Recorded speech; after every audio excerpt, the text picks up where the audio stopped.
es que ante eso he decretado el estado de sitio en todo el territorio nacional. He informado al honorable Congreso. Nuestro país vive horas difíciles que muestran la culminación de un largo proceso de deterioro.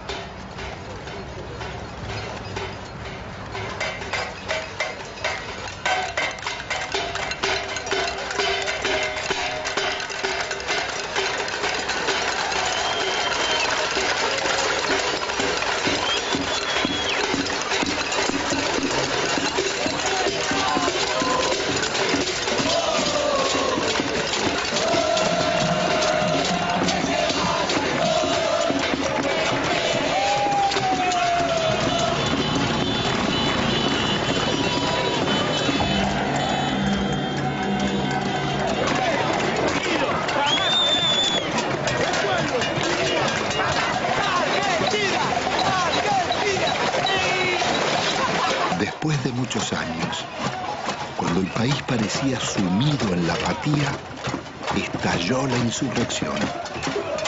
Era la patriada espontánea de los nadies, que haciendo sonar sus cacerolas, se derramaba por los barrios y ocupaba la ciudad de las instituciones y los bancos.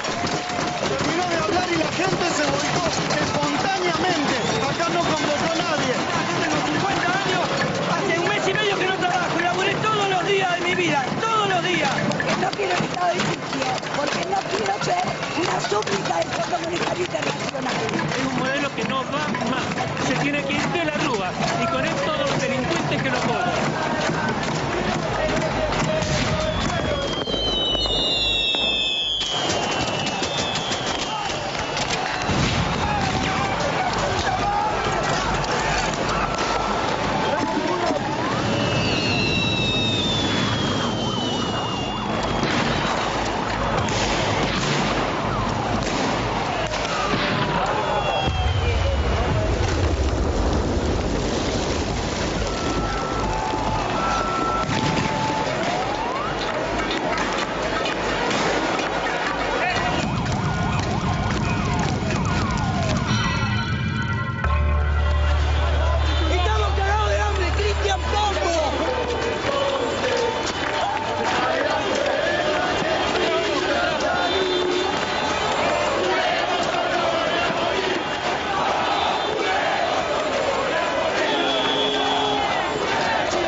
El pueblo no se va.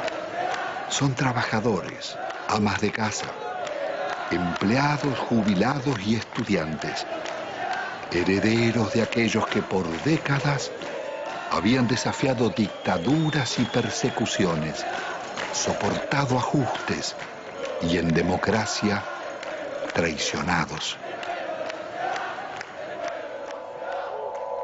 ¿Qué había pasado en la Argentina? ¿Cómo era posible que en una tierra tan rica se sufriera tanta hambre? El país había sido devastado por un nuevo tipo de agresión, ejecutada en paz y democracia. Una violencia cotidiana y silenciosa dejaba más víctimas sociales, más emigrados y muertos que los del terrorismo de Estado y la guerra de Malvinas.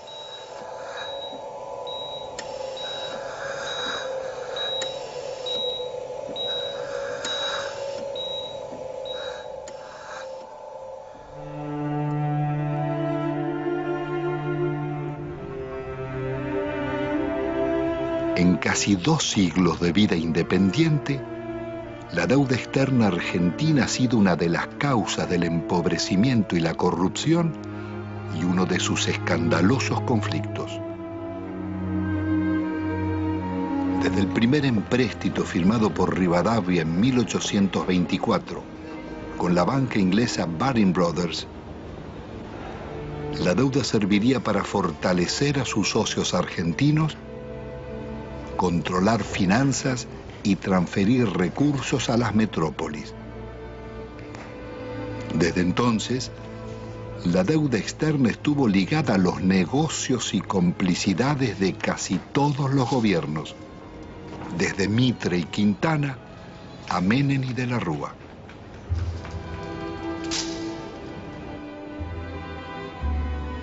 La política del endeudamiento fue gestando en la Argentina generaciones de tecnócratas y funcionarios más dispuestos a servir a bancos y corporaciones internacionales que a defender su país. Moldeados en Harvard o Chicago, Oxford o Buenos Aires, sus retratos decoran las galerías oficiales. Allí están colgados desde lobistas del siglo XIX, como Manuel García y Belaustegui, hasta los últimos directores de la banca pública, Pedro Pou, Macarrone y Colombo. Administradores de una deuda que había nacido en los años 70 con la dictadura militar. Hemos dado vuelta una hoja del intervencionismo estatizante y agobiante de la actividad. La deuda contemporánea se inicia en forma ilegítima con la dictadura militar. A pesar de que la justicia demostrara su origen fraudulento, la presión del establishment pudo más. Desde entonces, serviría para condicionar gobiernos y enajenar el patrimonio público.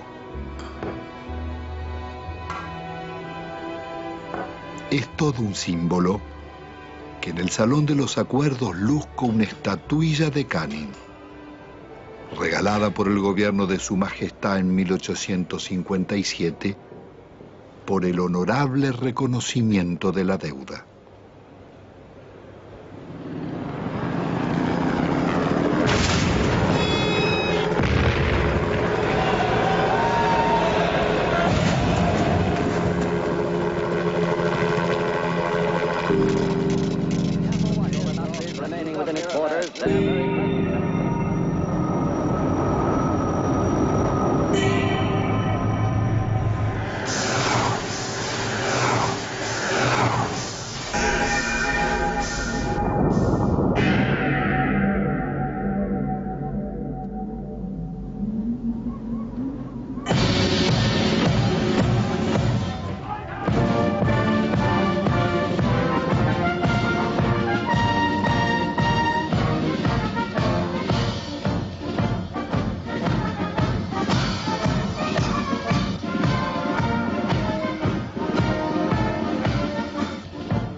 La alianza entre los bancos extranjeros y las corporaciones será el nuevo poder en la Argentina. Después de 7 años de plan neoliberal, el gobierno de la dictadura deja un país hipotecado con una deuda externa de 45.000 millones de dólares. La mitad es deuda privada.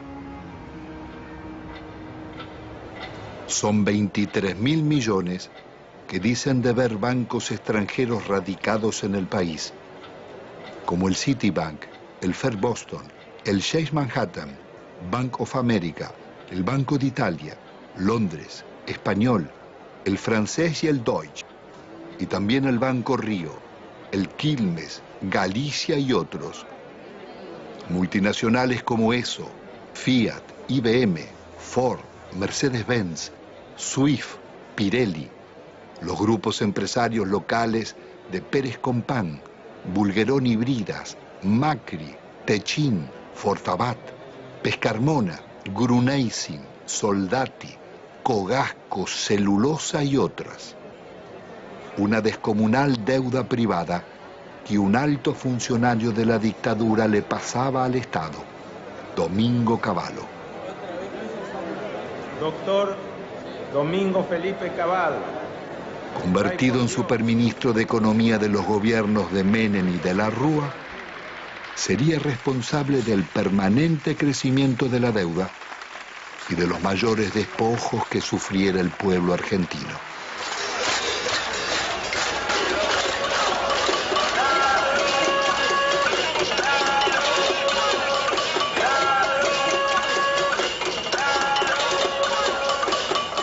¿Qué me decían? La policía defiende a los ladrones, Pino Solano. Estamos en el reino del revés.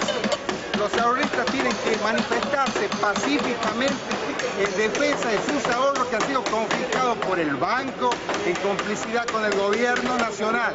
El Estado debe salvaguardar los derechos de los ciudadanos, no debe robarlos.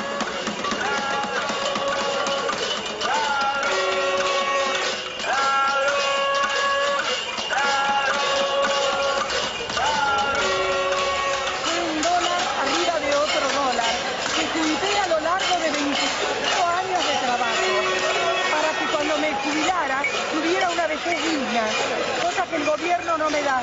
¿Por qué no nos tratan los bancos como tratan a sus ahorristas en el exterior? Y yo los puse en bancos privados, porque desconfiaba de los bancos nuestros, porque ya me agarraron en el 89. Pero evidentemente soy una estúpida. Entonces, ¿qué necesitan? ¿Una bomba? Yo no soy de poner bombas, pero al menos me desahogo con la cacerola. Esta cacerola le hizo puré a mis hijos para que cada vez que la vea sepa que si me roban porque ellos son unos sinvergüenzas, pero yo luché por mis derechos. Yo fui el decano de los canicistas de Avellaneda, 65 años vendiendo diario y todos mis ahorros están en el Citibank. ¿Por qué no me lo devuelven? El gerente me dijo que me lo iban a devolver. Mentira, mentira y mentira. Y todos mis ahorros del sacrificio de mi vida los tengo ahí. Hay una deuda externa en la que los bancos le deben a la Argentina. Es una deuda inversa, en cierto modo, porque las casas matrices tienen que hacerse cargo de los depósitos bancarios. Eso está en la jurisprudencia argentina desde 1971, en el famoso caso Swift-Deltec, en donde se resolvió que la casa matriz era responsable por las deudas de sus filiales. Y es una estafa que el Estado tenga que hacerse cargo de las deudas del sector privado. ¿Y el caso de nuestra deuda externa? La deuda está plagada de ilegitimidades. Primeramente hay una ilegitimidad de fondo. Es ilegítimo pagarle a los bancos cuando hay 18 millones de pobres y 9 millones de indigentes. Hay una prioridad humana en esto. Segundo, hay usura. La usura está aprobada tanto que si se hubiera aplicado una tasa de interés normal, la deuda externa se hubiera terminado de pagar en 1988. ¿Pero cómo fue la estafa? Hubo préstamos de las casas matrices a las filiales, que eran movimientos intracompañía, que esos préstamos eran considerados deuda externa, cuando en realidad eran movimientos dentro de la misma empresa. se compraban dólares. Esos dólares se los depositaba en una cuenta en Estados Unidos. Con la garantía de esa cuenta daban otro préstamo que entraba al país, se compraban dólares y así se lucraba indefinidamente con la tasa de interés. Es lo que se llamó en aquella época la bicicleta financiera, con la que se hicieron fortunas. Y precisamente los grandes beneficiarios fueron los grupos económicos que son los mismos de siempre. Al finalizar el gobierno de Alfonsín, la deuda externa se aproxima a 54.000 millones de dólares. Menem dejará en manos de la banca acreedora determinar cuánto se les debe.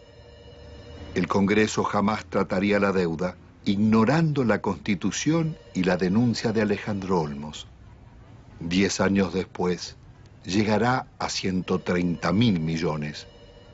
No confundamos a la gente con un mal concepto de la palabra deuda, porque todos queremos endeudarnos, pero después decimos que está mal que el país se endeude. Cuando crece el crédito, porque hay alguna en deuda. Es bueno, la deuda es buena. Todos queremos darle crédito, todos hablamos que hay que darle crédito a la población, que está surgiendo el crédito hipotecario. Es bueno endeudarse, no es malo endeudarse. Y se vuelve absolutamente pertinente una cosa que los norteamericanos inventaron hacia 1898 con la ocupación de Cuba. En ese momento había bancos españoles que le habían prestado a la autoridad colonial cubana. Los norteamericanos dijeron, si el pueblo de Cuba no ha sido beneficiado por estos préstamos, no hay deuda. En 1923, cuando un banco británico, entonces el Royal Bank of Canada, le prestó a un tiranuelo de Costa Rica que se llamaba Tinoco unas uvas que estos utilizaron para sí mismos. El Royal Bank of Canada pretendió que Costa Rica le pagara y se produjo un pleito y el árbitro resultó ser un expresidente de los Estados Unidos, el presidente William Taft.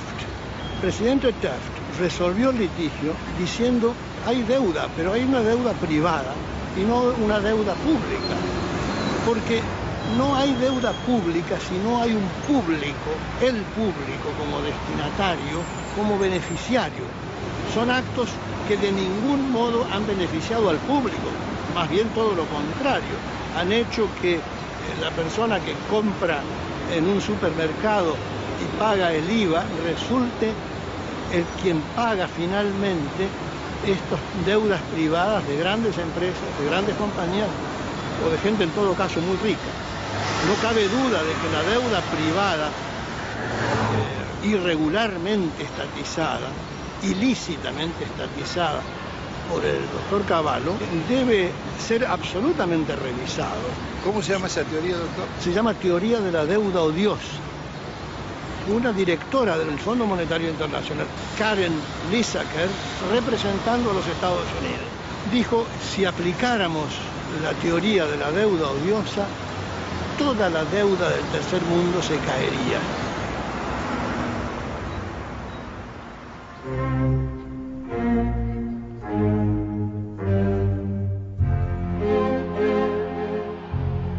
La democracia retorna de la mano del radical Raúl Alfonsín con un discurso socialdemócrata. Promete defender los derechos humanos, dar batalla contra la pobreza y demostrar que con la democracia se estudia, se cura y se come. Al balcón del histórico Cabildo de la ciudad de Buenos Aires, el presidente de la República, la enorme responsabilidad de asegurar la democracia y el respeto por la dignidad del hombre en la tierra argentina. Hemos dicho que esto significa que el Estado no puede subordinarse a los grupos financieros internacionales, pero que tampoco puede subordinarse a los privilegiados locales. Pero el Estado está en quiebra y es preciso optar.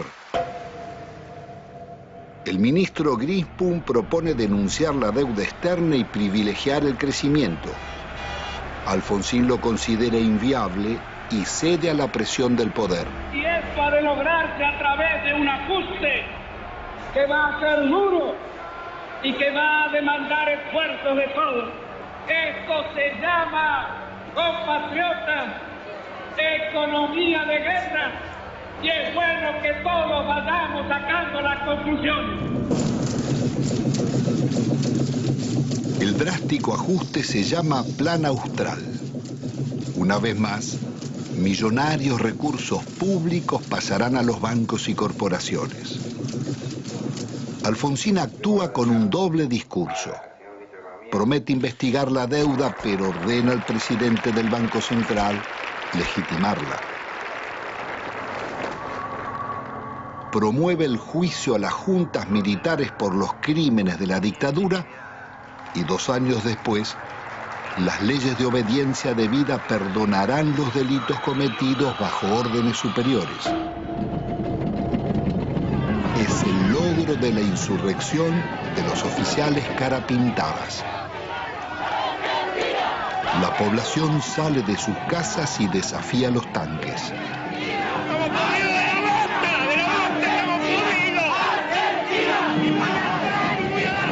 Alfonsín absolverá a los golpistas. Compatriotas, felices Pascuas. Los hombres amotinados han depuesto su actitud. Algunos de ellos, héroes de la guerra de las Malvinas, que tomaron esta posición equivocada. La derrota electoral del radicalismo acelera la crisis. Un golpe del mercado desata la hiperinflación y se producen saqueos en los supermercados. He resuelto resignar el cargo de presidente de la nación argentina con el que el pueblo me honrara desde el 10 de Alfonsín debe renunciar 6 meses antes de finalizar su mandato.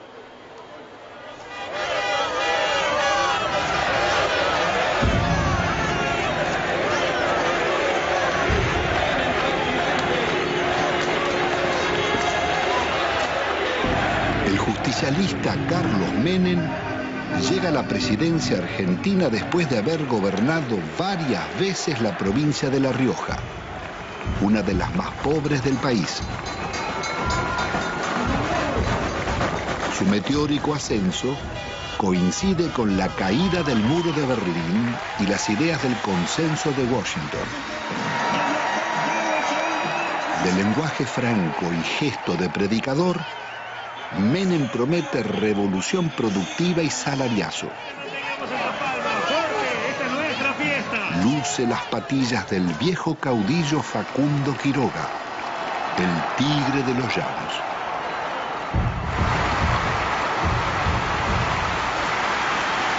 Argentino por argentino de pie, por los niños pobres que tienen hambre, por los niños ricos que tienen tristeza, por los hermanos sin trabajo, por los hogares sin techo, por las mesas sin pan, por nuestra patria.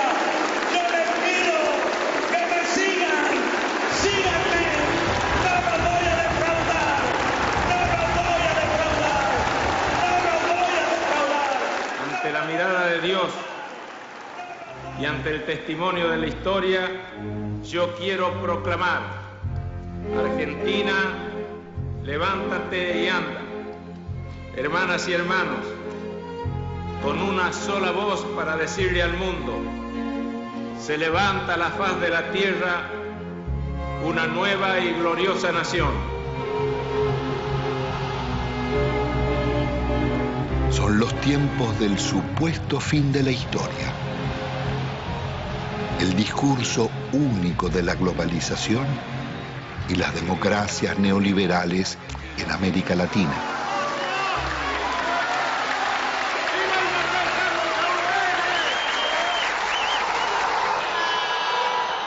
Días después, abandona las patillas y promesas reformistas y traiciona a sus votantes.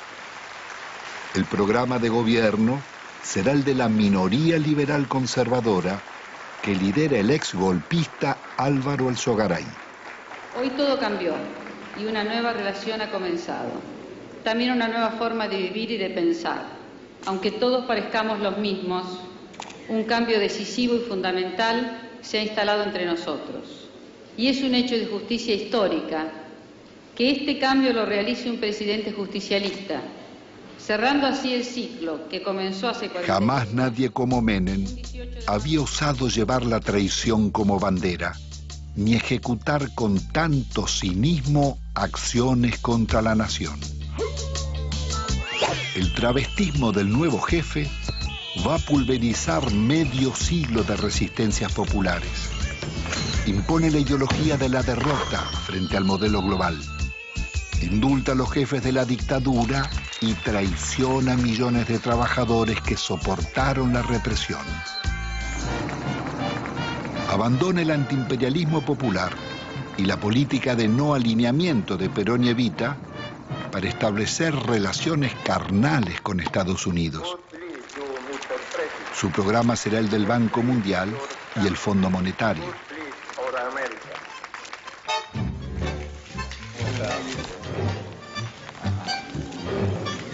Pero la traición no fue solo la de Menem. Buena parte de la dirigencia político-sindical tiró por la borda una vida de resistencias. Muchos se sentaron en la mesa del arreglo y optaron por indemnizaciones. Otros se convirtieron en socios del millonario festín de las privatizaciones.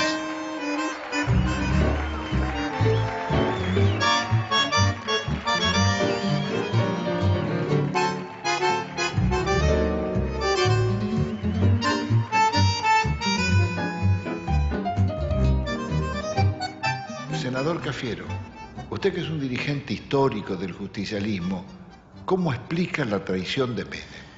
Bueno, eso sucede y no sucede raramente, sucede con bastante frecuencia en la vida política de todas las naciones. Hay un librito chiquito francés que se llama El elogio de la traición, donde se demuestra o se dice que es absolutamente intrínseco a la política la traición. Es decir, usted para llegar tiene que mentir, porque si usted dice lo que realmente piensa, la gente no lo va a votar. Y creo que eso se aplicó en la Argentina, se aplicó siempre, pero con mucha mayor intensidad, admitámoslo, durante los gobiernos de Menem.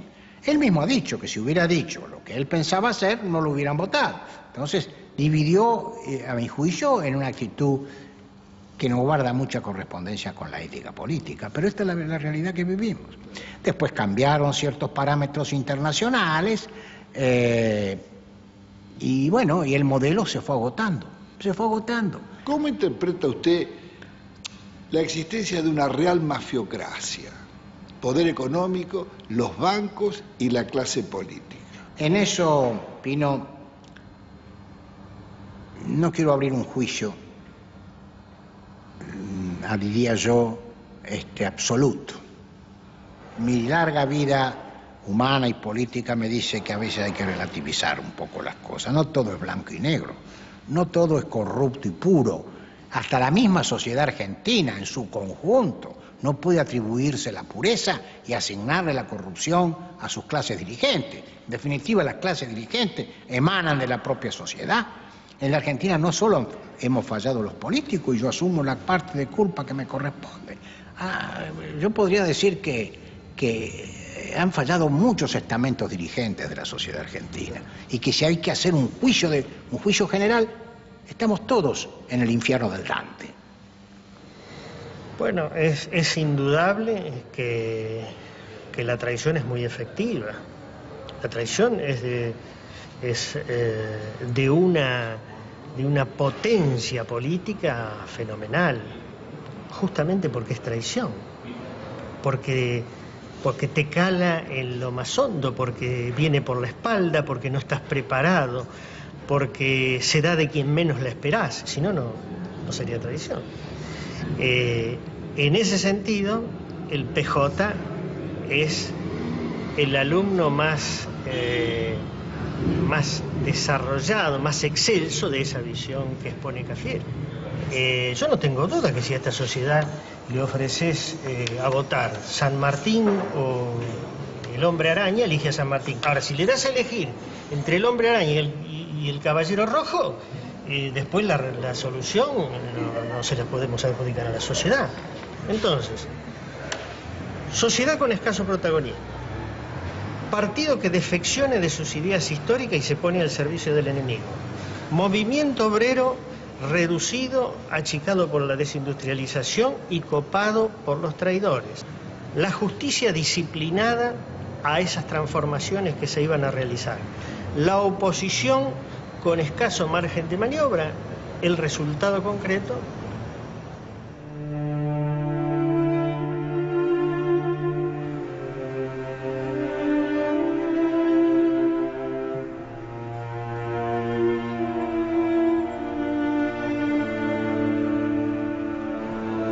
El modelo neoliberal de Menem sería inseparable de la degradación republicana y la corrupción.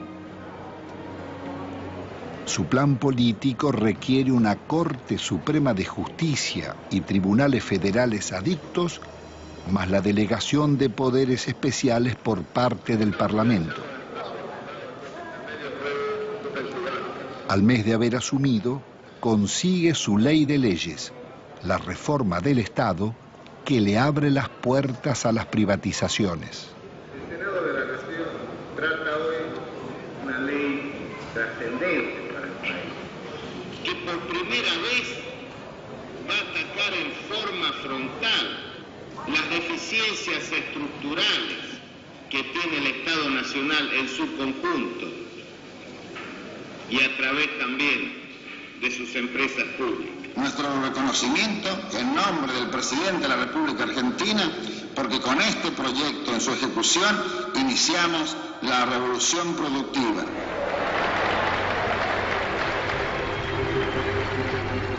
Fue un verdadero ataque a la democracia la forma en que este Parlamento trató las leyes en la era menemista. Le otorgó al Poder Ejecutivo facultades extraordinarias, poderes omnímodos, la suma del poder público.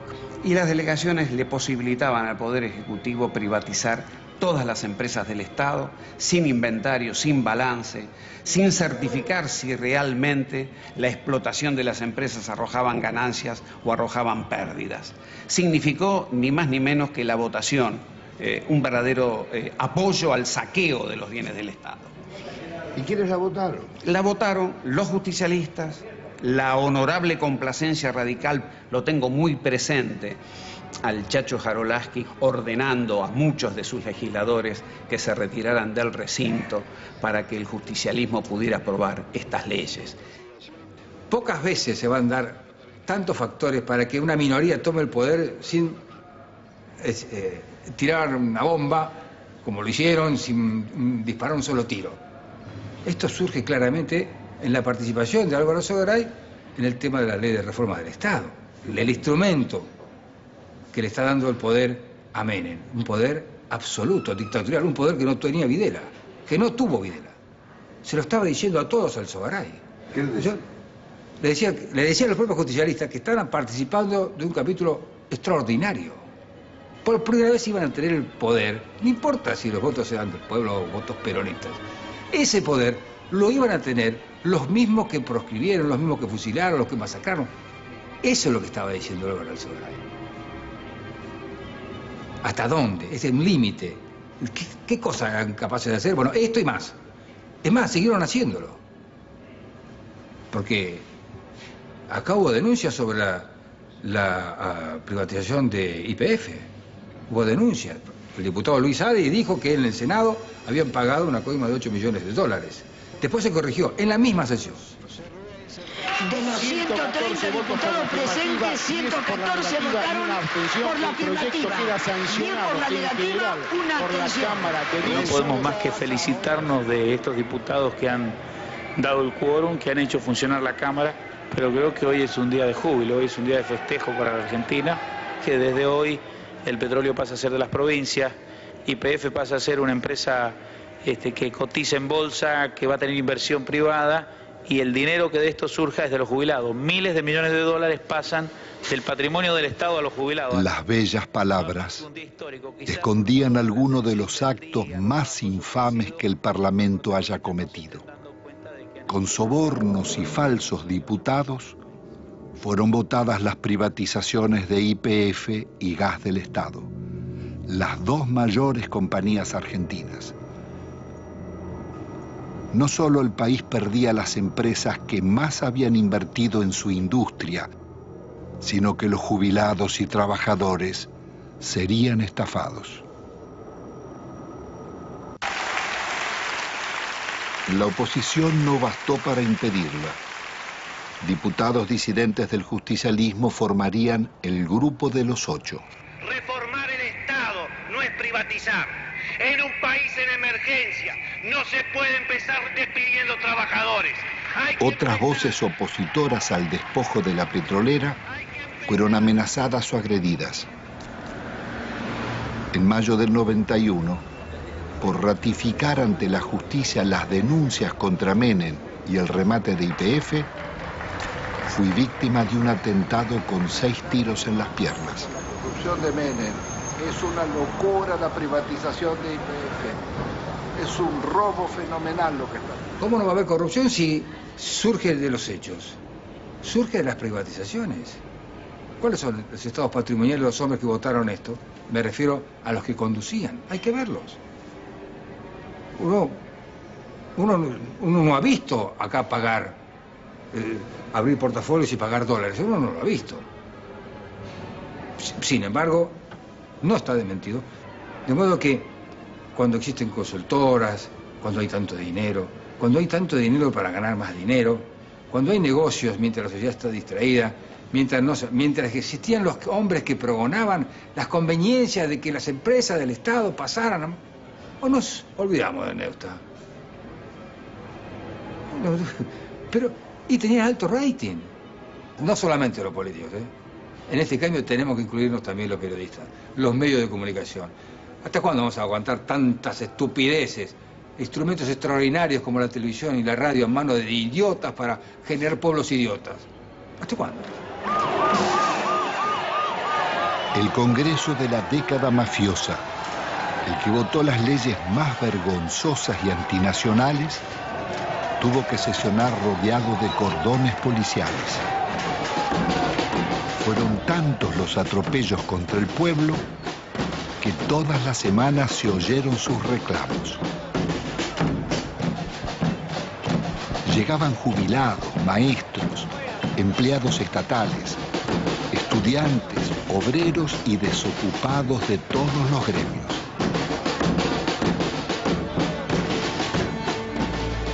Comenzaron los tiempos oscuros en que el presupuesto nacional se aprobaba en Washington antes que en el Congreso, y el ministro Dromi llamaba a la resignación porque el país estaba de rodillas.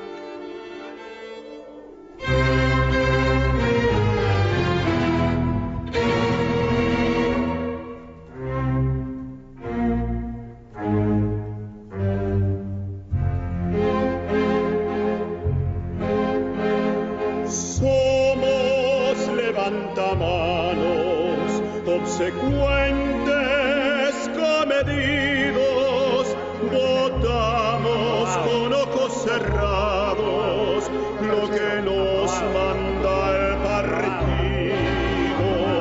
Somos levantamanos, legislamos con olvido y al votante traicionamos a pesar de los silbidos.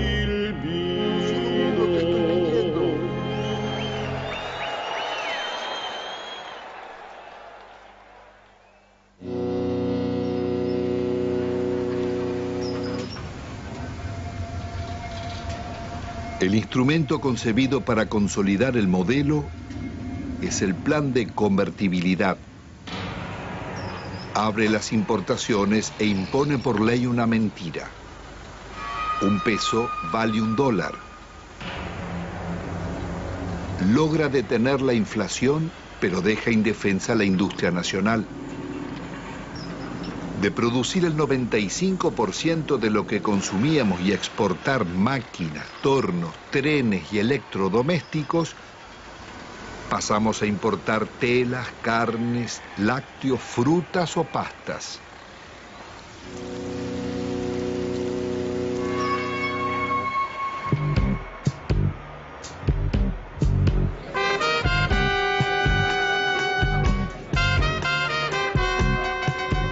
país se dolariza. Todo podía pagarse en pesos o en dólares.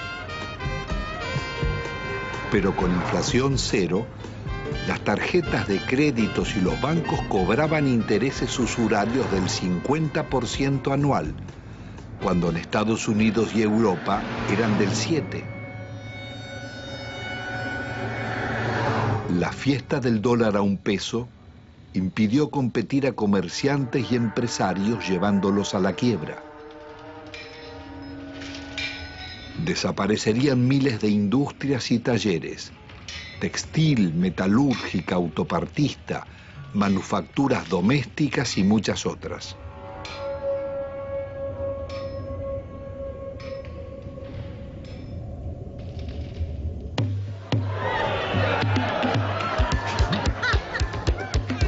Fueron los años farandulescos de la exhibición de fortunas malavidas. Tenemos que tratar de no robar por lo menos 2 años. Es lícito la coima, es lícito apropiarse de lo ajeno. Si alguien tiene que meter la mano en la lata, la ponga despacito y chiquitito, que no se vea. La vida se privatiza y se amuralla. Nace el país de los custodios y los countries, el de los ricos y famosos. ¿Usted es peronista? Siempre fui, siempre fui. El pizza con champán.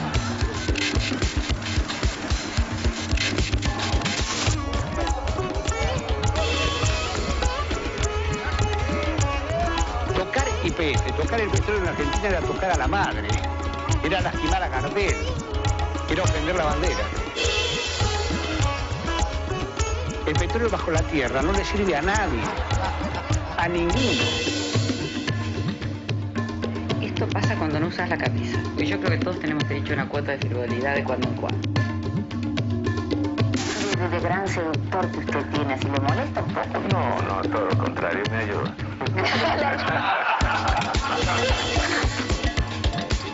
Perdón, mi amor, porque realmente hace calor acá, ¿eh? Qué guapo que es, cómo mejoran la estética los políticos, ¿eh?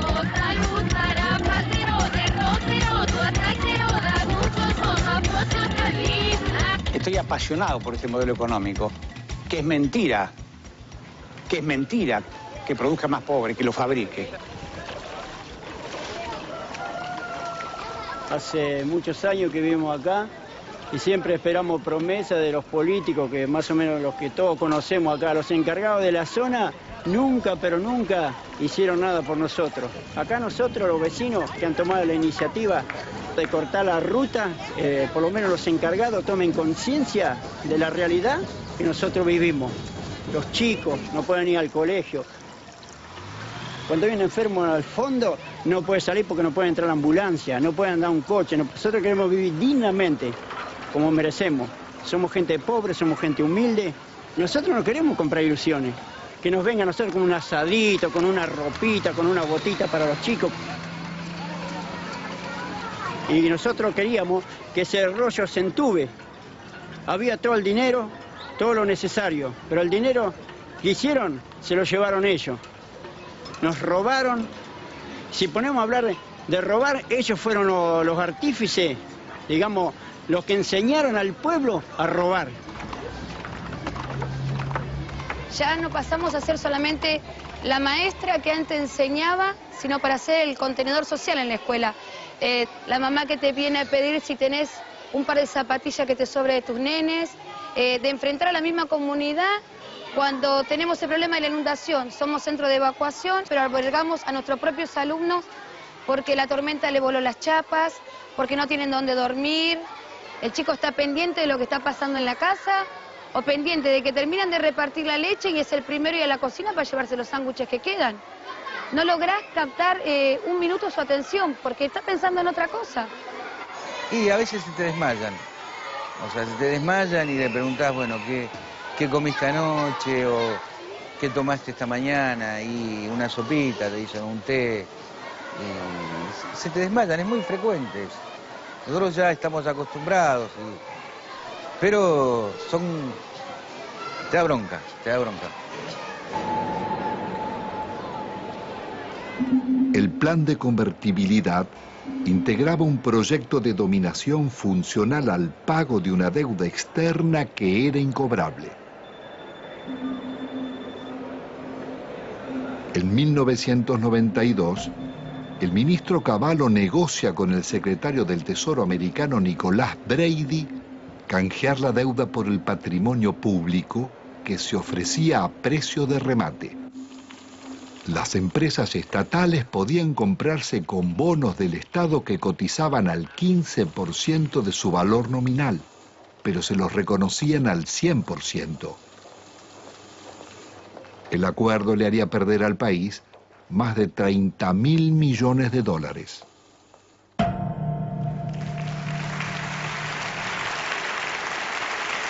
El gobierno de la Nación Argentina cumplimenta esta noche 7 cabalísticas privatizaciones, 7 sectores estratégicos del quehacer nacional.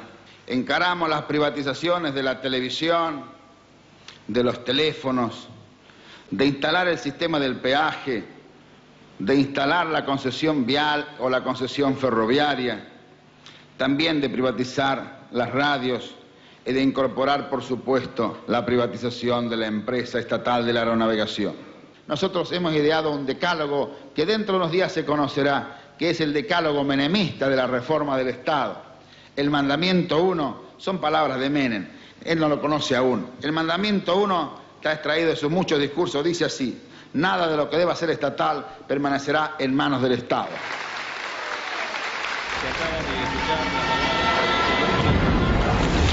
Nada quedó en pie. No importaba qué eran ni cuánto valían, ni cómo o por qué debían venderse.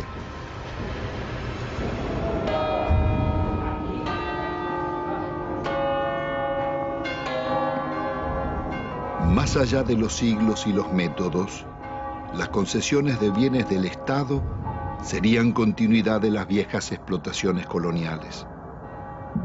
Antes fue el oro y la plata de Potosí. Hoy las ganancias del petróleo, el agua o las comunicaciones. Las compañías extranjeras hicieron en nuestro país lo que no les hubieran permitido hacer en los suyos.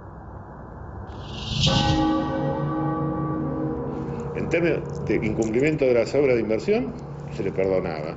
Si no lo hacían o si no se aumentaban las tarifas, como se hizo en la Panamericana, para que el usuario le financie la inversión. No se les exigió capital propio. A mayor riesgo, mayor ganancia. En la Argentina, a nulo riesgo empresario, ganancias descomunales. Duplicó o triplicó en dólares la tarifa. Apenas 26, o sea el 13% de ese total, se llevaron casi el 60% de estas utilidades. Telecom en la Argentina, una utilidad media en todo el periodo del 15%, Telefónica del 16%, las 10 operadoras internacionales más importantes del mundo, entre las cuales están Telefónica y Telecom, rentabilidad promedio 5,4. Estas mismas empresas que acá son tan rentables son públicas en sus países de origen. Las empresas argentinas se vendieron sin deudas. El Estado se hizo cargo de 150.000 despidos exigidos por los concesionarios. Las principales inversiones vinieron de España y Francia.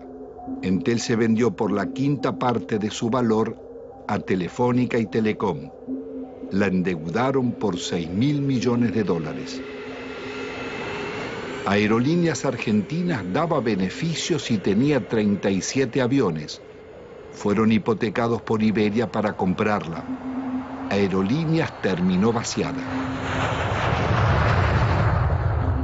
La empresa de agua fue tomada por un consorcio europeo liderado por las compañías Suez y Vivendi. La endeudaron en 8 veces su capital.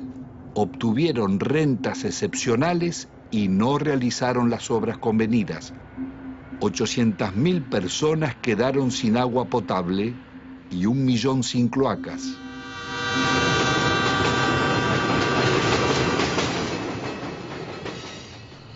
Quizás no exista en la historia nacional un vaciamiento igual al de los ferrocarriles. Fue el mayor golpe que sufrieron las economías regionales. Miles de familias tuvieron que emigrar. Había 36.000 kilómetros de vías, solo quedan 8.000. 95.000 puestos de trabajo, quedan 15.000. Después de una década, el Estado paga más subsidios que antes y debe al Banco Mundial 700 millones de dólares prestados para pagar despidos, más otros 700 millones de intereses por haber suprimido 80.000 puestos de trabajo.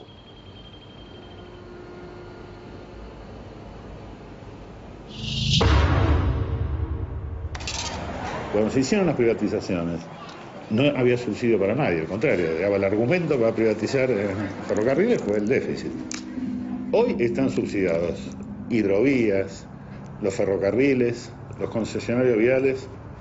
La magnitud de subsidio recibido por las rutas nacionales fueron 1.100 millones de dólares. Y dejaron de pagar 980 millones de dólares de canon. O sea, se robaron 2.000 millones de dólares. Deben pagar un canon por el uso económico de un bien público nuestro como sociedad. Ninguno pagó el canon. ¿Quién no pagó? Ninguno, ni los concesionarios viales, ni el Correo, ni Unequian. Sistemáticamente la seguridad jurídica en Argentina fue unilateral, es para las empresas. Porque siempre que renegociaron en contra de los usuarios y consumidores. ¿Cuál es la razón para que siga funcionando semejante impunidad? La política. Y los negocios políticos y los acuerdos políticos. Las privatizaciones se hicieron a la medida de las corporaciones. La patria contratista financió todas las campañas electorales, todos los gobiernos, todos los golpes de Estado y realizaron todas las obras públicas.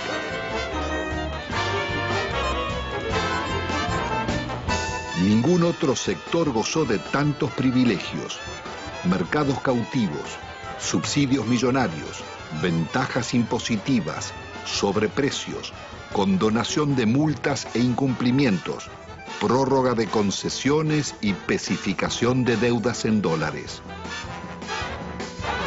Fueron expertos para no cumplir los contratos con el Estado, defraudarlo, litigar contra él. Estos son Sogma y Sideco de Macri, Bridas de Bulgeroni, Loma Negra de Fortabat, Pecom de Pérez Compán, Techín de Roca, Benito Rollo, Pescarmona y otras.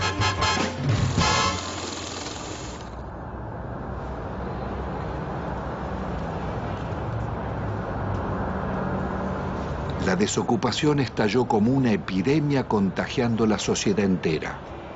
Cientos de colas de desocupados se multiplicaron por todo el país.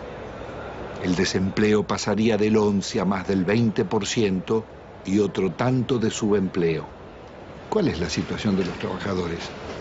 Han perdido buena parte de su salario, han perdido protección social, han perdido casi todo el derecho al despido, han perdido casi la protección contra los accidentes y las enfermedades.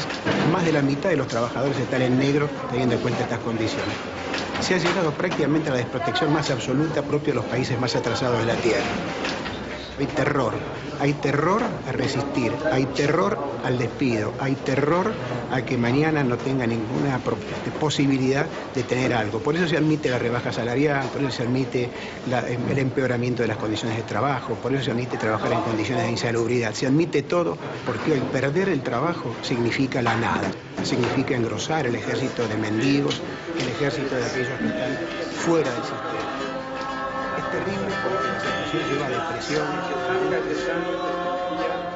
En el país latinoamericano que tuvo los más avanzados derechos sociales, decenas de miles de necesitados acuden a la iglesia de San Cayetano, patrono del trabajo, pidiendo ayuda. Gracias al Señor nuestro Dios. Es justo y...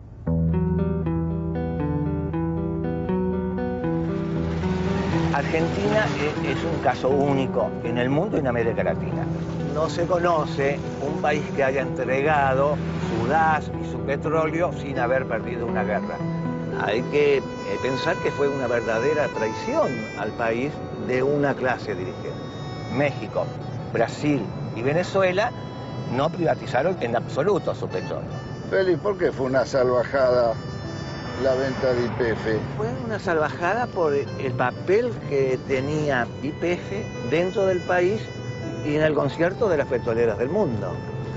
Uno tiene que recordar que cuando Mosconi constituyó la primera empresa estatal del mundo, YPF, se tomó el concepto de que el petróleo es un bien estratégico y la venta de los combustibles un servicio público de interés nacional. Cuando subía el precio internacional, YPF mantenía bajos precios en función de sus costos y no del precio internacional. Yacimientos Petrolíferos Fiscales fue creada en 1923 bajo la dirección del general Mosconi. En 1907 se había descubierto crudo en la Patagonia. A pesar de sus detractores, la industria petrolera pudo desarrollarse sin depender del capital externo, siendo un modelo para América Latina. Fue tan exitosa su expansión que recaudaba tanto como la provincia de Buenos Aires y detectó reservas por $200.000 millones.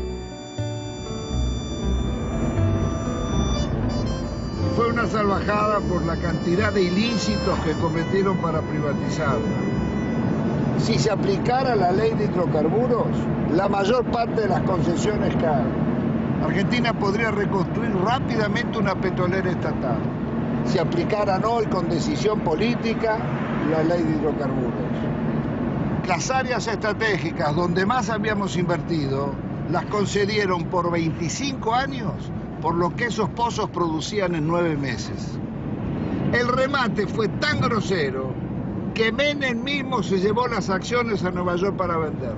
A 19 pesos una acción que costaba 38 y 350 millones de acciones por 19 pesos tenés la estafa del país. Fue tan grande la estafa que se contrató a la empresa McKinley para que rebajara las reservas argentinas y al año siguiente se subieran al mismo nivel que se tenía anteriormente. Vendieron un área con una reserva, digamos, 100 y la reserva del área tenía una reserva de 140. El monopolio de las 4 empresas nos ha castigado con las tarifas más caras del mundo y paga regalías de las más bajas del mundo. ¿Pero y quién controla los pozos? Sacan lo que quieren. Sí, y hacen simple declaración jurada. ¿Cómo? Por simple declaración jurada nos dicen, nos informan a los argentinos lo que extrajeron. El valor de las reservas y de lo que está bajo tierra y el valor de las instalaciones se lo regalaron. No hubo que montar nada. Estaba el área con los muchachos adentro, con los equipos adentro y estaban los caminos donde se colocaba el petróleo iba a tal caño, iba a tal otro caño. Toda la que está era la excelente infraestructura que habían tenido las empresas del Estado, especialmente YPF. Si acá no se construyó nada porque las empresas del Estado, tan castigadas, trabajaban con un horizonte de un planeamiento para los próximos 20 años, cosa que se olvidó. Están disfrutando de eso. Si están viviendo del crédito que le dejaron las empresas del Estado en cuanto significa bienes de infraestructura, petroleros y gasíferos. Esta es la realidad de la Argentina. Tampoco se comprendería el desarrollo industrial argentino ni la Patagonia sin la acción de YPF. Había desarrollado gasoductos, acerías, caminos y usinas e hizo nacer decenas de ciudades promoviendo el progreso social de sus poblaciones. Ahí estaban, entre otras, Comodoro Rivadavia, Caleta Olivia, Cutralcó y Plaza Huíncul, que fuera el primer campamento petrolero de la provincia de Neuquén. Bueno, todo esto que está desolado, que está tapiado, que está abandonado prácticamente, era lo que era Campamento 1 y este sector era la administración, el corazón de YPF. Y esto a partir de la privatización, la gente se comienza a ir porque tiene que buscar otros medios de vida, por eso se producen los abandonos de los hogares, digamos, se busca otros horizontes. ¿Se ganaba bien? No, si los sueldos eran, no teníamos ningún problema. No había problema de salario acá, de necesidades. Nunca nos faltaba un peso a nosotros. Lo que pasó fue un crimen, un asesinato. Esto es impensable. Nadie podía imaginarse que podía suceder una cosa de esta. Las privatizaciones, acá por lo menos en la zona, se hicieron prácticamente sin inventario. Acá había un montón de elementos que había dejado YPF que desaparecieron. Grandes motores, por ejemplo, vehículos de rezago, material nuevo, trépanos, herramientas, ropa. Había muchísimas cosas que no estaban inventariadas y nadie sabe dónde fueron a parar. Acá se puede desarmar un galpón que nadie sabe dónde está, ni cómo está, ni por qué está. Bueno, esto es lo que queda de la empresa PEXE, que fue formada por el sindicato petrolero SUPE, para que los trabajadores de alguna forma hacerle creer de que iban a ser empresarios. La empresa presenta quiebra, hay sueldo, plata que nos deben. Eso contaba con la complicidad de la gente del SUPE que sabía de todo esto. Ellos conocían muy bien el desmantelamiento que se estaba haciendo de YPF.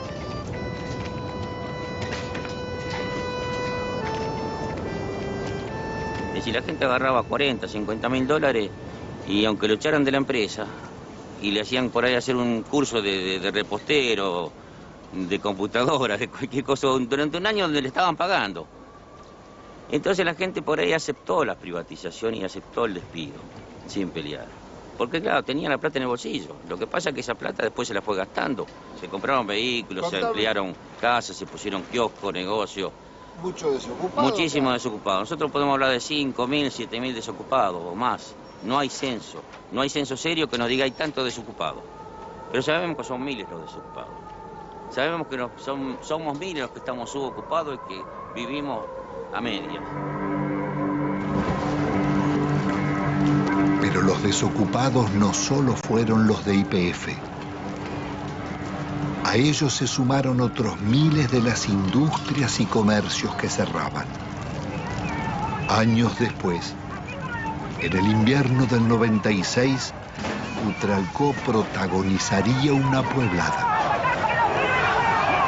Nos estamos cagando de hambre nosotros. Le damos el gas, le damos el petróleo, le damos la electricidad y nos pagan así. Agotados sus reclamos por trabajo, miles de desocupados se instalaron en la carretera nacional durante días y noches, soportando 10 grados bajo cero y resistiendo las cargas de la gendarmería.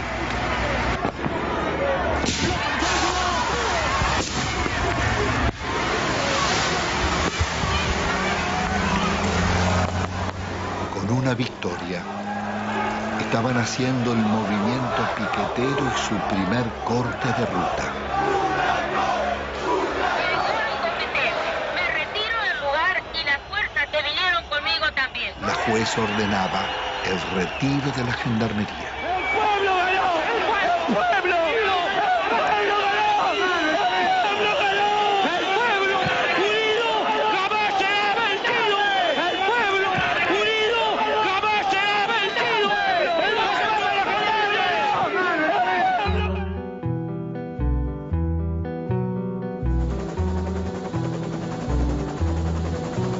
La del Estado era un orgullo de todos los argentinos y era una de las 2 o 3 empresas que en el mundo eran tomadas como modelo.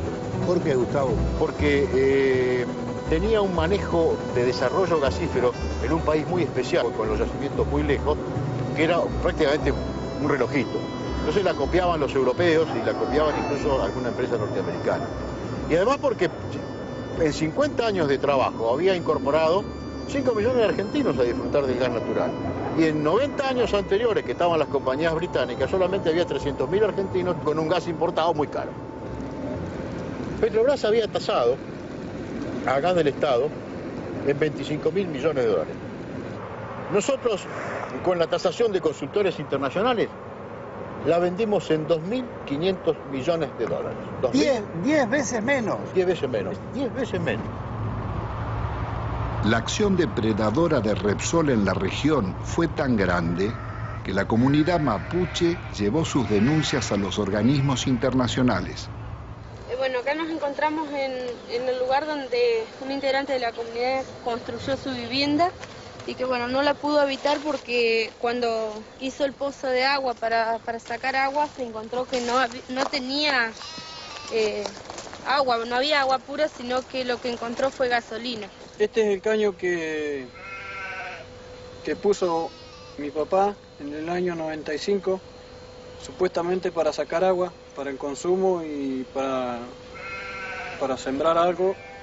Y ahora ustedes van a ver qué fue lo que sacó. Sacó gasolina. Les voy a mostrar que es totalmente pura. Estamos a 7 años de la descontaminación que supuestamente debió hacer Repsol acá, y lo que sacamos no es agua, justamente. Es casi nafta super.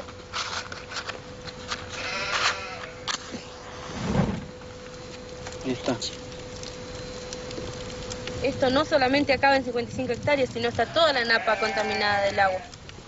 De acá hacia abajo, donde da el curso de la napa, el agua se va hacia abajo.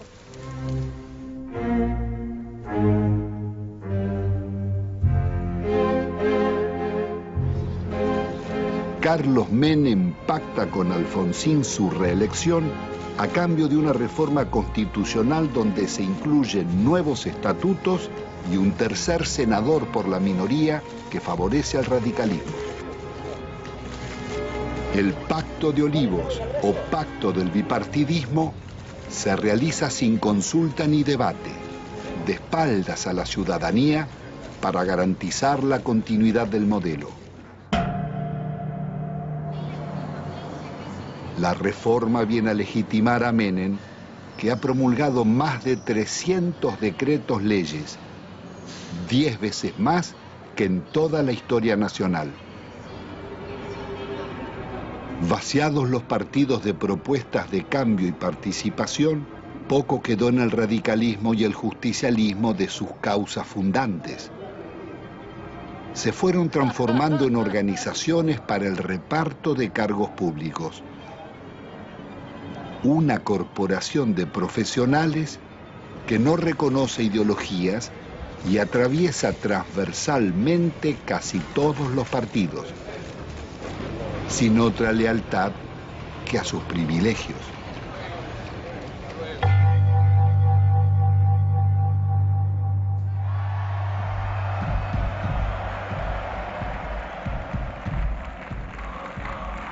De la otrora poderosa Confederación General del Trabajo, solo queda el eco de antiguas multitudes.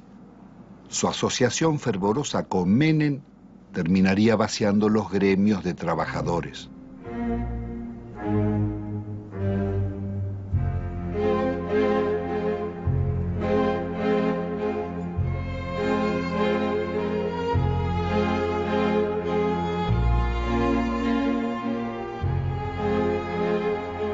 Entre besos y abrazos, los gordos de la patria sindical negociaron a los trabajadores e hicieron fortunas personales.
La sociedad argentina le reprocha haber sido parte imprescindible de un pacto mafioso de impunidad que se consolidó en nuestro país en la década del 90.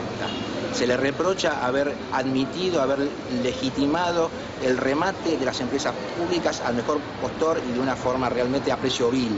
Se le reprocha el despojo de los derechos de los jubilados, el despojo de los derechos de los trabajadores, haber justamente brindado impunidad a los políticos que han delinquido en la función pública. En las últimas décadas, Ninguno de los altos funcionarios que delinquieron contra el Estado fue condenado.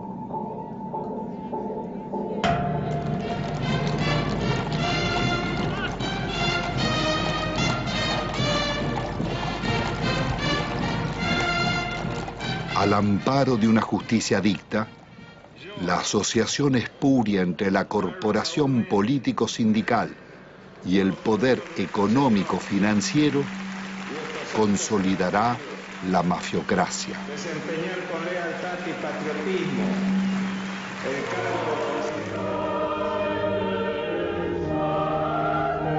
Señores, menuda tarea era de conducir la marcha de un país, sobre todo en los tiempos difíciles y complejos del mundo actual, cuando términos como patria, bien común, moralidad, respeto al otro y amistad social se encuentran en baja o desmonetizados.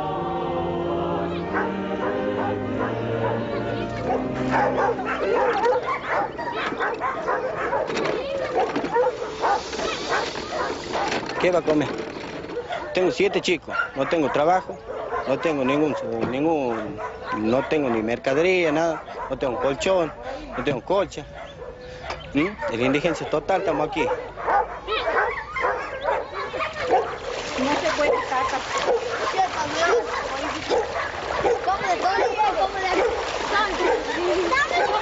Aquí ya cayendo de las casillas.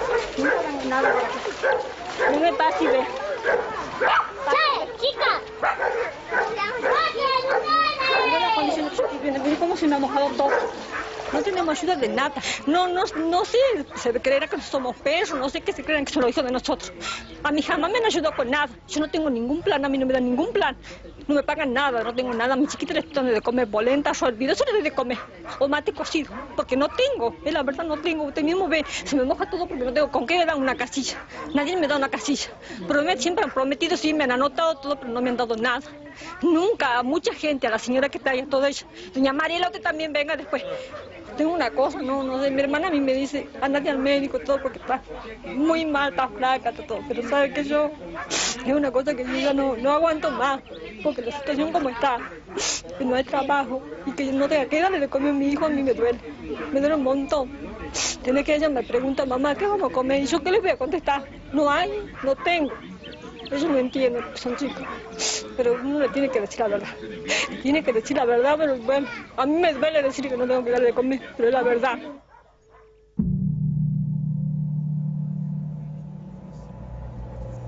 La mafiocracia une empresarios con políticos y magistrados, traficantes con funcionarios, sindicalistas y comunicadores.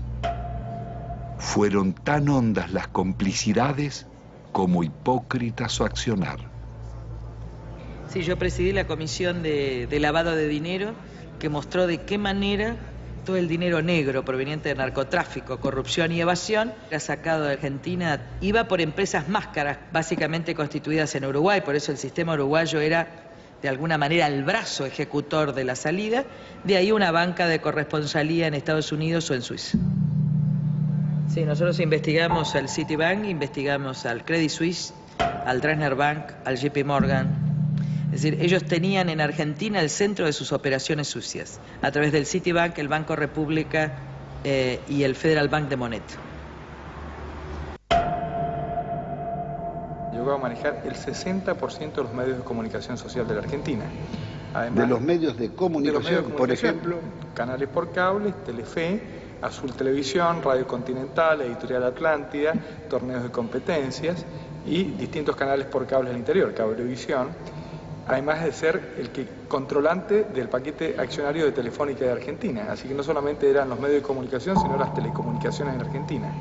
Obviamente con una fuerte llegada al poder político y sobre todo a la Suprema Corte. Recordemos el famoso fallo de la Suprema Corte para habilitar el rebalanceo de tarifas telefónicas que benefició a Telecom y a Telefónica de la competencia internacional. Y que sospechosamente en esta investigación que realizamos en Estados Unidos, uno de los miembros de la Corte, el primo hermano del abogado de Moneta, terminó con un depósito de $800.000 hecho en el Citibank de Nueva York. ¿En cuánto se calcula el vaciamiento o el giro por las comisiones de las privatizaciones?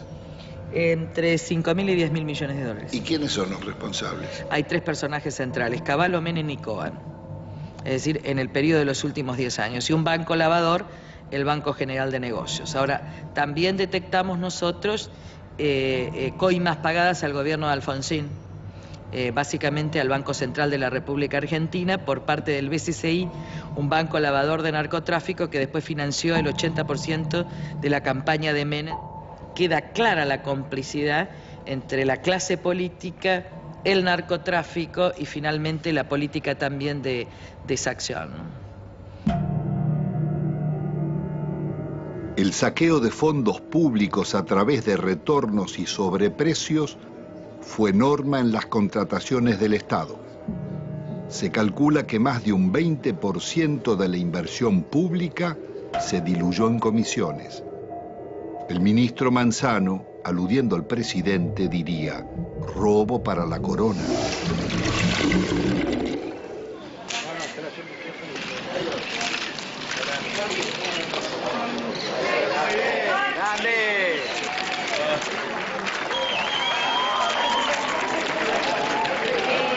Presidente, ahí, presidente.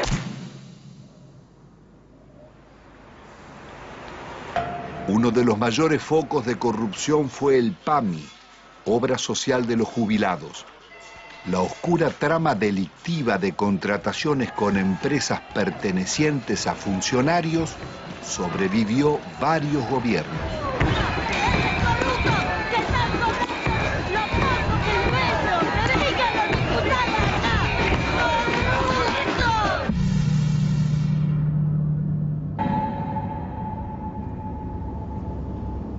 Yacyretá es una de las más grandes represas de llanura del mundo, con un dique de contención del río Paraná de 67 kilómetros de largo. Fue la mayor obra financiada por los argentinos y la caja negra de la política nacional desde la dictadura en adelante. ¿Cuál fue el mecanismo de la corrupción en Yacyretá? Bueno, fue sobrevaluar siempre los valores de las obras, alargar los plazos de obra, llevar la obra hacia adelante como hoy estamos sin poder terminarla y generando costos, porque estamos hablando de 13.000 millones, pero todavía no sabemos cuándo la vamos a terminar. 5 veces bajo. 5 veces. Le doy un ejemplo concreto.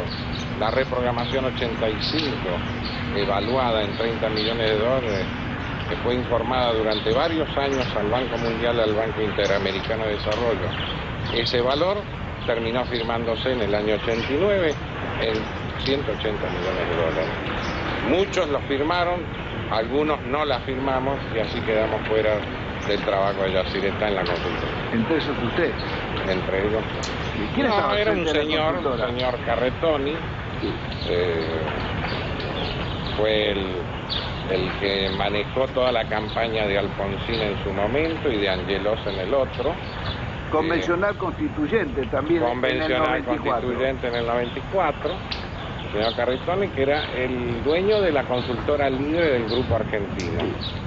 Suegro del director general de la constructora. ¿De quién? Repítemelo. El señor Carretoni, suegro del ingeniero Rizzo. Es decir, que el jefe de la consultora que debía controlar costos, terminación, calidad técnica de las obras, era el suegro del constructor. Exactamente, eso.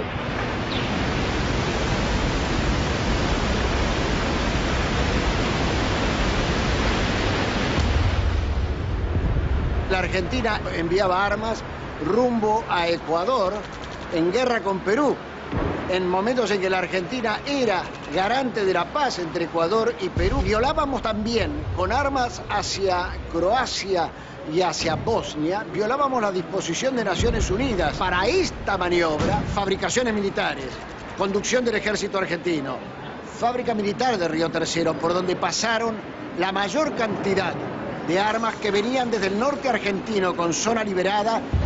¿Qué se hizo? Se voló la fábrica militar de Río Tercero con 7 muertos argentinos.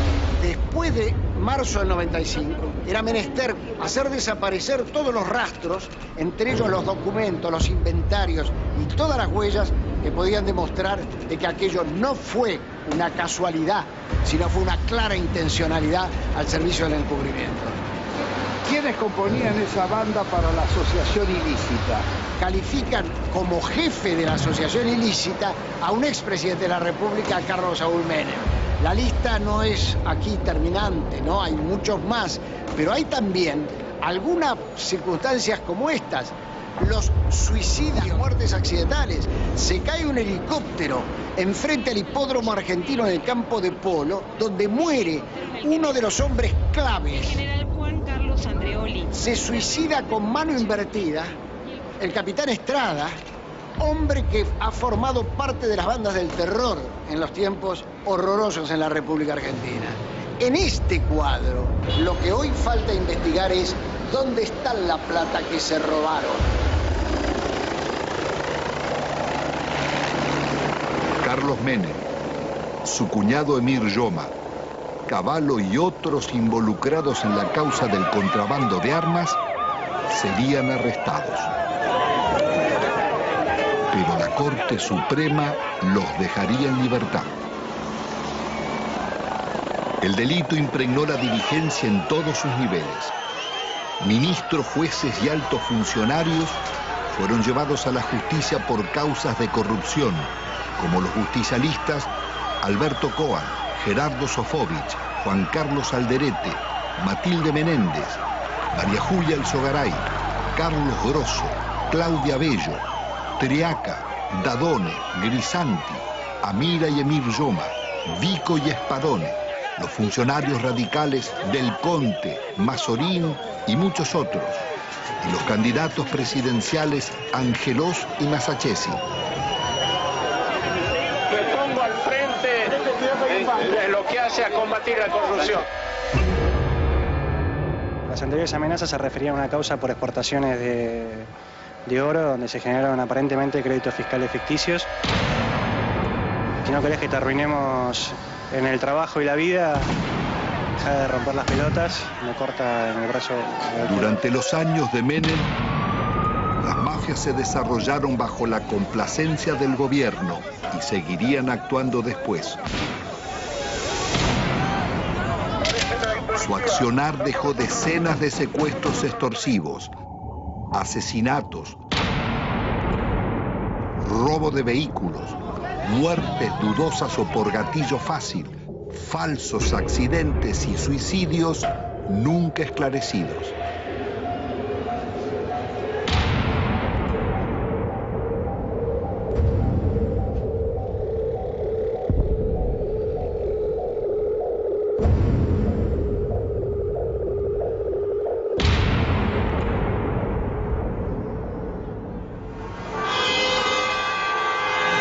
En la Argentina de los grupos mafiosos, la campaña mediática de la Alianza promete trabajo y lucha contra la corrupción, respetando el modelo económico y la deuda externa.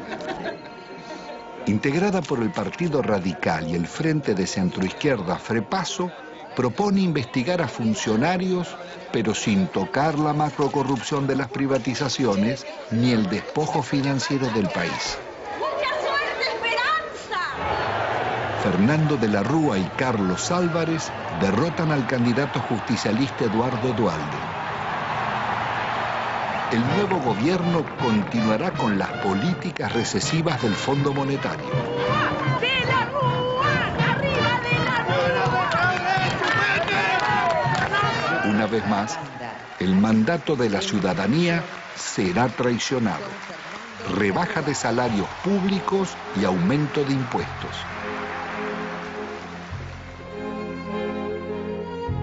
De la Rúa viaja a España llevando la prórroga de la concesión del yacimiento de gas más rico del país, Loma de la Lata, para la petrolera Repsol.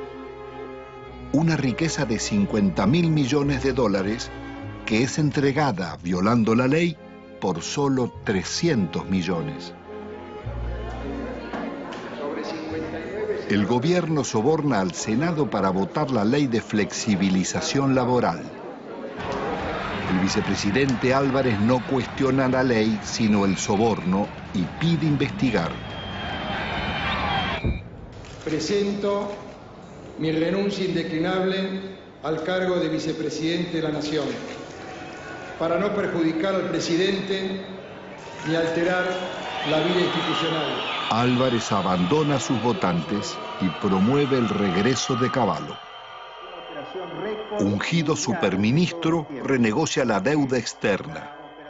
La operación llamada Megacanje es otra gran estafa que le costará al país 55.000 millones de dólares. El milagro argentino terminó en una catástrofe social. Los planes de Cavallo liquidaron a la clase media, hicieron más ricos a los ricos y más pobres a los pobres.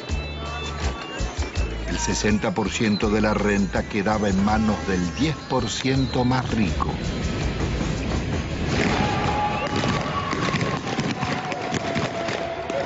Está padeciendo la gente tiene hambre, somos guerrilleros, mirá la hambre que tenemos. De la Rúa opta por la represión. 2 jóvenes desocupados son asesinados en Corrientes al desalojar un puente. Otros 3 piqueteros baleados en Salta y Jujuy. Jamás un presidente constitucional había dejado tantos muertos en tan poco tiempo.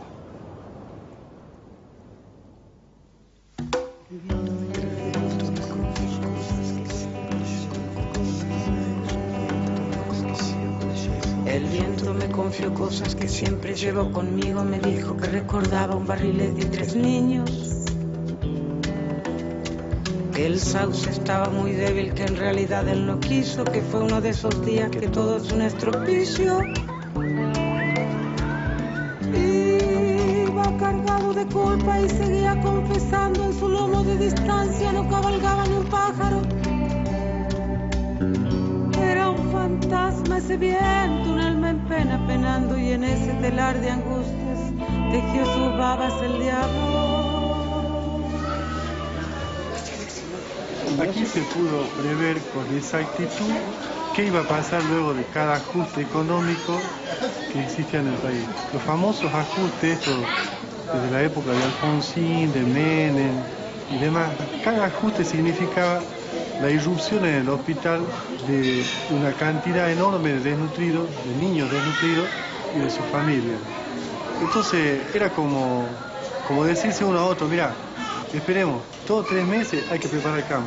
Venía una cantidad impresionante de chicos desnutridos. Hasta que nos hartamos y en el año 82 salimos a la calle e hicimos un gran movimiento que salió en todos los diarios y que interesó a todo el país. Pero la política siguió, la política del ajuste. Cada ajuste era una puñalada al corazón para un médico que venía aquí, porque sabía que después de ese ajuste, 3, 4, 5, 6 meses más, los chicos que nacían en ese periodo no iban a comer. Entonces íbamos a tener esta cantidad de chicos.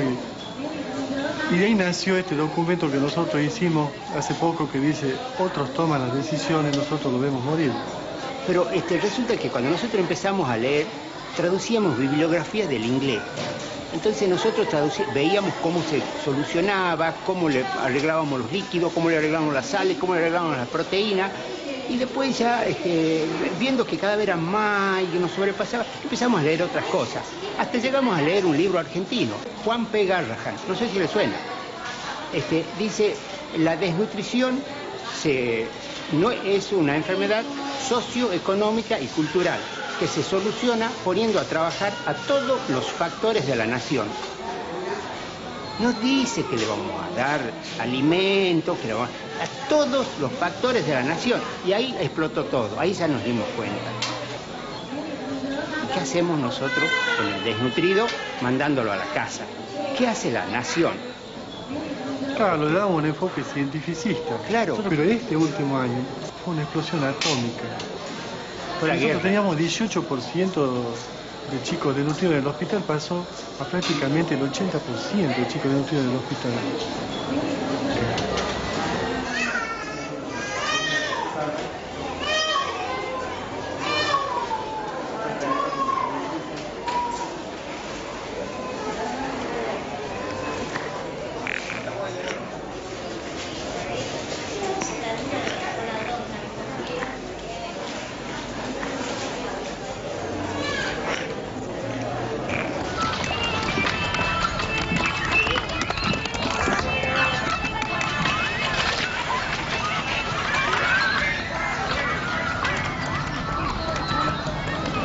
ustedes ven un basural, los niños sin padre, una chica de 14, 15 años embarazada, ningún padre, un montón de los hijos de nadie, donde comen un día sí, un día no. Y yo le digo a esa chica que tiene 14, 15 años, mira, dale a tu nene para que la diarrea, pollito, polenta, lechecita, agua limpita. Bueno, eso es una falta a la ética, eso es una crueldad inconcebible. ¿Cómo le voy a decir si ella está comiendo de la basura? Los chicos viven de la basura. Estos son sobrevivientes de la tercera generación de desnutridos, o de la segunda generación, los que están dando a luz estos chicos. Porque cuando se produce el fenómeno mueren muchos chicos. Los que logran sobrevivir, sobreviven con baja estatura, con menos fuerza, con menor capacidad intelectual, pero no por eso dejan de ser personas, y no por eso dejan de tener sentimientos. Eso de calificarlos como si fuera un subproducto de la sociedad es indignante. Son personas como vos y como yo. No solamente desde el punto de vista de los derechos, sino desde el punto de vista de que también le duele un hijo, de que también le duele una criatura que se le muere, que se le enferma, y de que también tiene derecho a tener su casa, su agua potable, su comida todos los días, su trabajo. Los derechos, aquí hablamos de derechos humanos. ¿Qué derecho humano tiene esta persona? Se le han pisoteado todo, absolutamente.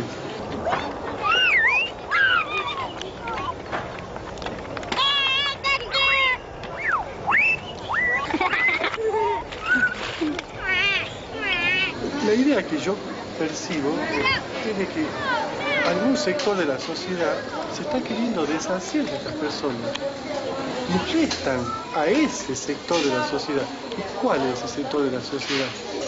Está identificado, el que se llevó todo. 90% indigentes, 10% que lo tienen todo. No sé qué modelo, esto no es un modelo, esto es una cosa de que yo tengo 54 años y es siempre lo mismo. La historia es ajustemos. El que vino no sabía ajustar y sigamos ajustando. Y se cagan todo. Y los chicos se los va corriendo como de la mesa y caen abajo y no comen más. Lo que no se quiere ver del país, que es la gente que nace, vive y muere sin documentos, sin estar registrada, la otra Argentina, la oculta, con los que están incluidos y los excluidos. Porque con los excluidos ya no nos interesa ni rescatarlo, que no se reproduzcan, ponerle DIU, esterilizarlo, sacarlo de circulación. Todavía nadie se animó a decir no mostrarlo.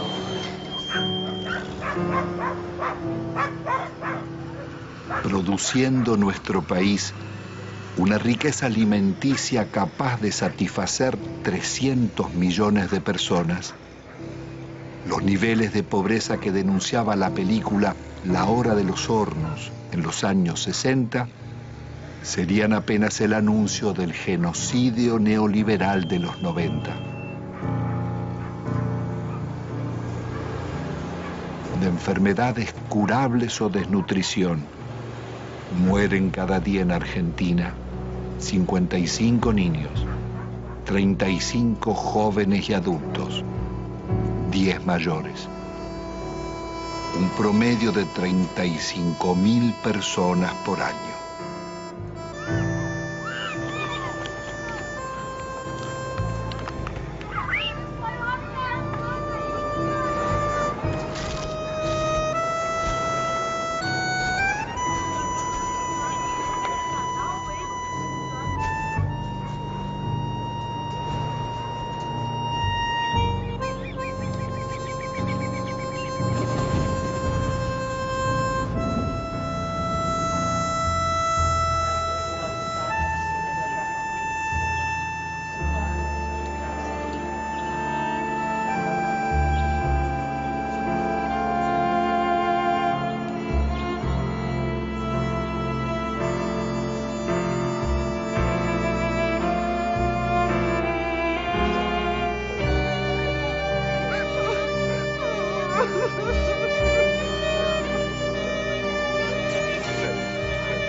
El país era presentado al mundo como el modelo a seguir. El Fondo Monetario homenajeaba a Menem en Washington por el milagro argentino. Presidente, esta foto para mí va a ser estupenda para mí. Para mí también. La suya no sé. No sé, vamos. Ya no sé. Me parece que ya le dije que una foto con el diablo siempre es peligrosa. No, por favor. La responsabilidad de nuestros gobernantes en el genocidio social no exime a los organismos internacionales ni a sus mandantes, Estados Unidos y Europa, ni a las injustas relaciones comerciales del norte con el sur. Los programas económicos neorracistas que dieron grandes beneficios a costa de segregar y producir la muerte prematura de millones de personas son crímenes de lesa humanidad en tiempos de paz. Sus autores y ejecutores no pueden gozar de impunidad.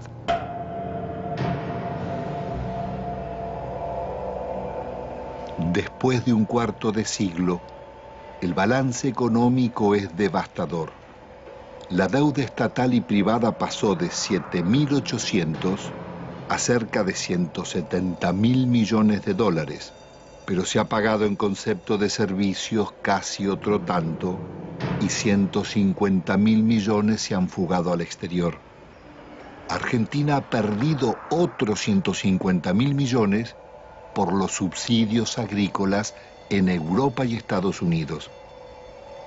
Desde 1999, el crecimiento será cero y el país marcha hacia la devaluación y la cesación de pagos.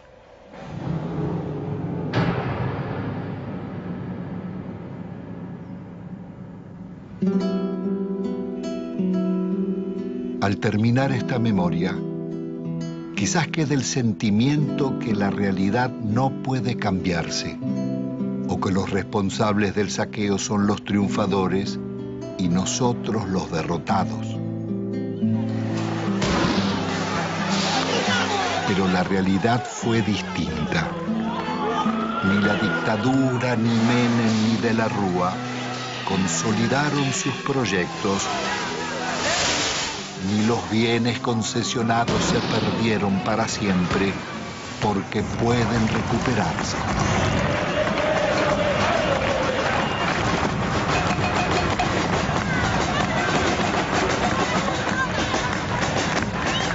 El modelo neoliberal terminó en una hecatombe. Sus responsables no pudieron vender todo lo que deseaban, ni los mayores bancos públicos, ni los grandes astilleros Río Santiago, ni las usinas termonucleares, ni Yacyretá, Salto Grande o EPEC.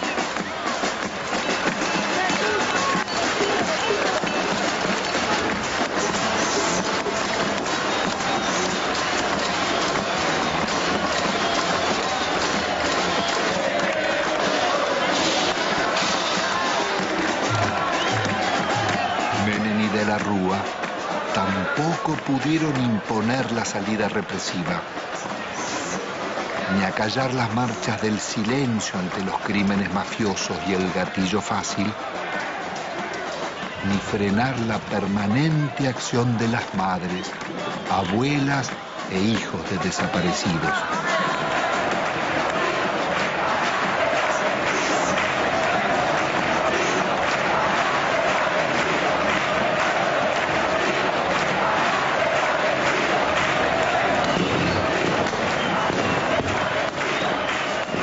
Se los impidió otra historia, la de miles de luchas y movilizaciones de resistencia del movimiento social desarrollado durante la década.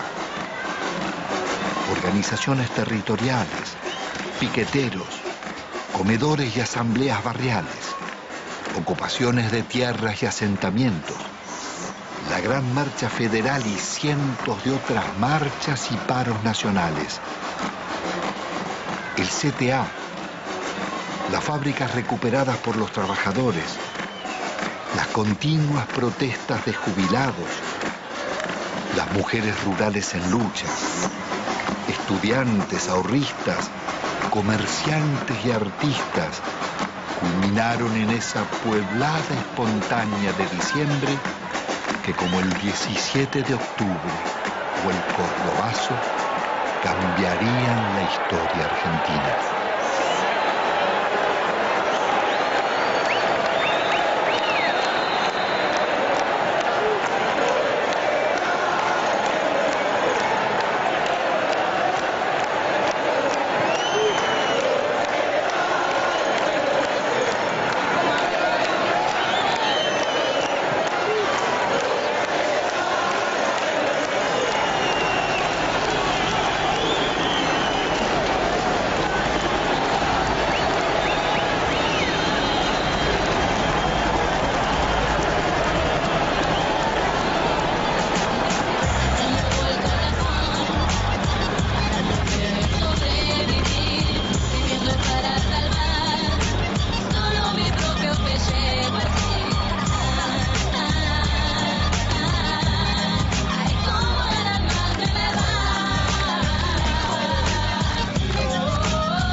Sigo, los señores, no me dedico a cerrar el hocico.